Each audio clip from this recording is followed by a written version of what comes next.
Hello everyone. तो आज का हमारा टॉपिक रहने वाला है जनरल, और इसमें हम इस वीडियो में जो टीजीटी पीजीटी एग्ज़ाम्स में जनरल से रिलेटेड जितने भी एमसीक्यूज़ आए हुए हैं उनको भी सॉल्व करेंगे। तो चलिए शुरू करते हैं। तो व्यापार में होने वाले दैनिक लेन देन को जिस पुस्तक में तिथि के अनुसार लिखा जाता है उसे जनरल कहते हैं। इसे लेखांकन की बुक ऑफ ओरिजिनल एंट्री भी कहा जाता है, क्योंकि सबसे पहले एंट्रीज इसी में की जाती हैं। सरल भाषा में कहें तो जब भी बिज़नेस में कोई ट्रांजैक्शन होता है उसे सबसे पहले जनरल में लिखा जाता है। इसके बाद हम क्या करते हैं, लेज़र में पोस्ट कर देते हैं। अब जनरल का अर्थ क्या है, तो जनरल जो है वो फ्रेंच भाषा के जॉर शब्द से लिया गया है, जिसका अर्थ होता है डेली रिकॉर्ड अर्थात दैनिक विवरण। ठीक है।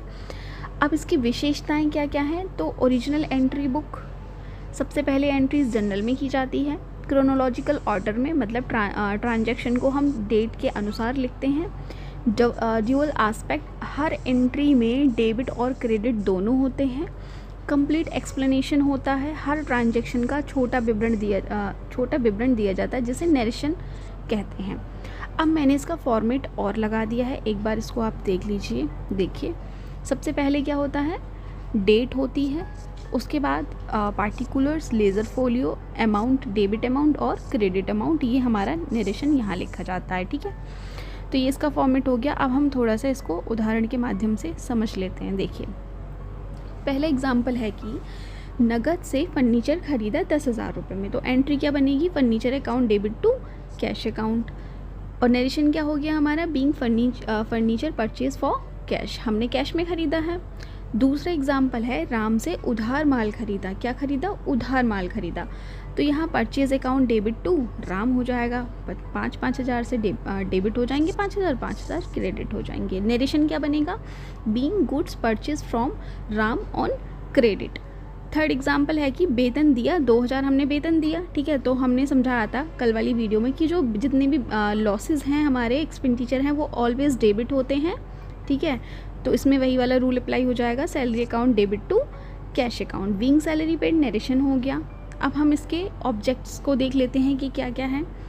लेन देन का स्थायी रिकॉर्ड रखना, सभी ट्रांजैक्शन को व्यवस्थित करना, लेज़र बनाने में सहायता करना और त्रुटियां कम करना एवं अकाउंटिंग प्रोसेस को आसान बनाना, ये इसके सारे उद्देश्य हैं। एडवांटेज क्या क्या है, व्यवस्थित लेखा, सभी एंट्रीज डेट वाइज रखी जाती हैं, गलतियां कम होती हैं क्योंकि डेबिट और क्रेडिट दोनों पक्ष लिए जाते हैं। भविष्य में रेफरेंस आसान हो जाता है, पुराने ट्रांजैक्शन आसानी से ढूंढे जा सकते हैं। उसके बाद लेज़र पोस्टिंग, जनरल से लेज़र बनाना सरल हो जाता है। ठीक है। उसके बाद क्या है, अब हम कुछ इसमें जो इम्पोर्टेंट टर्म्स हैं उनको समझ लेते हैं, जैसे नरेशन क्या होता है, बाउचर क्या होता है। ठीक है। तो नरेशन क्या है, एंट्री के नीचे ट्रांजैक्शन का जो संक्षिप्त विवरण लिखा जाता है उसको हम नरेशन कहते हैं। बाउचर क्या है कि जिस डॉक्यूमेंट के आधार पर एंट्री की जाती है उसे हम क्या कहेंगे, बाउचर कहेंगे, जैसे बिल हो गया, कैश मेमो हो गया, रिसीप्ट्स हो गए। ठीक है। अब कुछ एमसीक्यूज़ को देख लेते हैं कि किस तरीके से एमसीक्यूज़ बनते हैं। तो पहला क्वेश्चन है, जनरल को किस नाम से जाना जाता है, तो अभी हमने पढ़ा है book of original entry. General में ट्रांजैक्शन किस क्रम में लिखे जाते हैं, तो डेट वाइज लिखे जाते हैं। जनरल शब्द किस भाषा से लिया गया है, तो फ्रेंच भाषा से लिया गया है। जनरल एंट्री में टू शब्द किस पक्ष को दर्शाता है, तो ये क्रेडिट पक्ष को दर्शाता है। जनरल एंट्री के नीचे लिखे गए संक्षिप्त विवरण को क्या कहते हैं, नरेशन कहते हैं। जनरल में सबसे पहले क्या लिखा जाता है, तो सबसे पहले क्या लिखा जाता है, डेट लिखी जाती है। उधार माल खरीदने पर कौन सा अमाउंट डेबिट होगा, तो परचेज अकाउंट डेबिट होगा। जनरल का मुख्य उद्देश्य क्या है, तो जनरल का मुख्य उद्देश्य क्या है, ट्रांजैक्शन का प्राथमिक लेखा। ठीक है। क्या है, ट्रांजैक्शन का प्राथमिक लेखा। उसके बाद जनरल के बाद अगला चरण कौन सा होता है, तो कौन सा होता है, लेज़र पोस्टिंग होता है। जनरल में कितने पक्ष होते हैं, तो 2 पक्ष होते हैं। अब मैंने इसमें कुछ स्क्रीनशॉट्स लगा रखे हैं जो कि एग्जाम्स में आए हुए क्वेश्चन हैं, जिसमें पहला की है,